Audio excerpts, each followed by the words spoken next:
पंचतंत्र की हर कहानी में लोग हंस देते हैं कि इन लोग पागल लोग हैं, ये ऐसी किताबें अपने बच्चों को पढ़ाते हैं जिसमें जानवर बात करते हैं।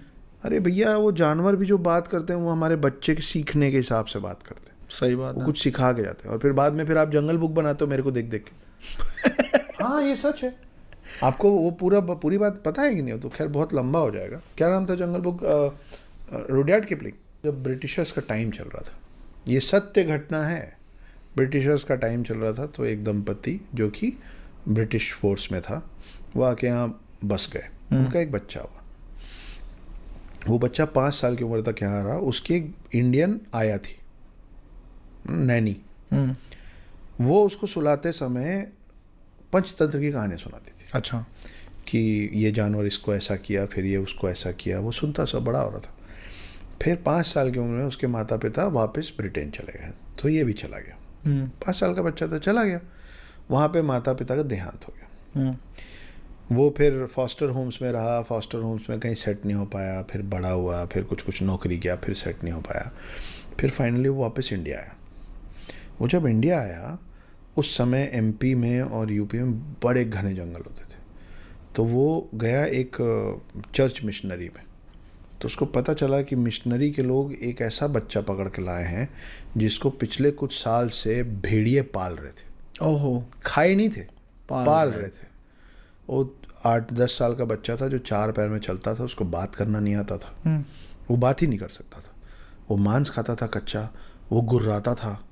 उसका हाथ वाथ परमानेंटली मुड़ा हुआ था जैसे भेड़ियों का होता है। वो भेड़ियों के बीच में जिंदा पल रहा था। उसको ले आए, उसका नाम रखे। मैं नाम अभी भूल रहा हूँ। बहुत सारी चीज़ रहती, कुछ मिस आउट हो जाता है। वो कुछ 18 या 26 साल जिया। उसको वो देखने गया तो उसको पता चला कि ऐसे और मिले। अरे तेरी। और भी भेड़ियों ने और भी इंसानी बच्चों को पाला है। वो लोग आए लेकिन वो लोग सर्वाइव नहीं कर पाए। एक और बच्चा वहाँ आया। वो जो पहले आया था ना, वो सिर्फ उस एक बच्चे का ख्याल रखना चालू किया, बड़ा वाला। वो सिर्फ उससे कुछ, ये लोग आपस में कन्वर्सेशन जो भी करते थे, लेकिन बस वो और किसी से बात नहीं करता था। और वो बच्चा भी सिर्फ इसी को रेसिप्रोकेट करता था और किसी को नहीं करता था। हालांकि 2-3 साल बाद वो बच्चा मर गया। ये बंदा बड़ा हुआ, इसको बड़ी मुश्किल से पका हुआ खाना सिखा पाए। सीधा कभी नहीं चला पाया उसको। और थोड़ा बात करना चालू किया। फिर वो 26-27 साल की उम्र में वो भी मर गया। ठीक है, ये भाई साहब ये सब देखे। उसके बाद इनका एक दोस्त था, उसका जर्नल लिए। उस जर्नल में उस दोस्त ने और उनके बारे में लिखा हुआ था कि यहाँ से मिला तो इस मिशनरी में, वहाँ से मिला। उस जर्नल को लेके ये बंदा वापस लौटा यूके।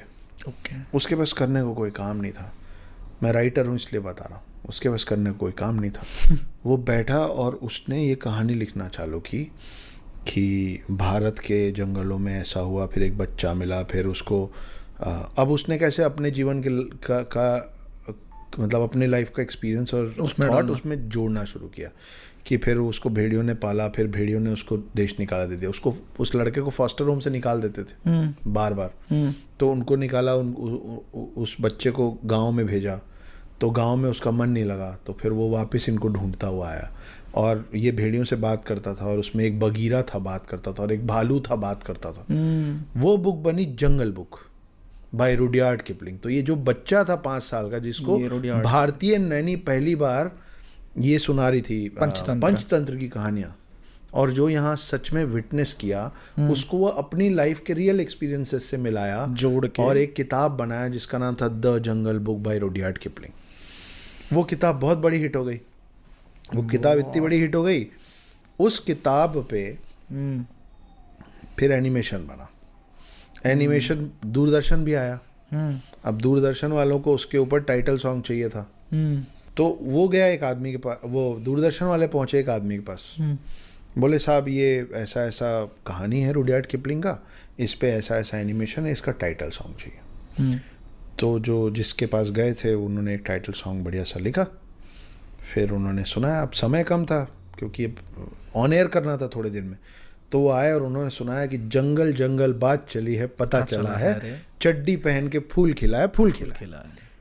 अब ये दूरदर्शन वाले थोड़े कंजर्वेटिव उस समय के, बोले साहब सब सही है पर ये बस आप अपनी चड्डी हटा दो। है ना, चड्डी पहन के फूल नहीं खिल सकता, है ना, वो गलत चला जाएगा। सो कच्छा पहनाइए, लुंगी पहनाइए, पैंट पहनाइए, कुछ भी पहनाइए, चड्डी पहन के फूल नहीं खिलेगा। उनको लगा थोड़े दिन में राइटर को समझा बुझा देंगे, मान जाएगा। ये बात चलती रही। राइटर भी अड़ियल एक नंबर का, मैं तो चड्डी में ही फूल बोले मेरा फूल तो चड्डी में ही खिलेगा, मेरा मोगली चड्डी में ही रहेगा। बाद में हो गया नहीं साहब, ऐसा करोगे तो हम ये गाना नहीं ले पाएंगे। वो इतना बड़ा अड़ियल, उसने बोला ठीक है, फिर आप अपना मोगली रख लो, मैं मेरी चड्डी रख लेता हूँ। मैं इस गाने में चड्डी पहन के फूल खिलाया नहीं बदलूंगा। अब समय नहीं बचा था कि एक नया गाना बनाया जाए।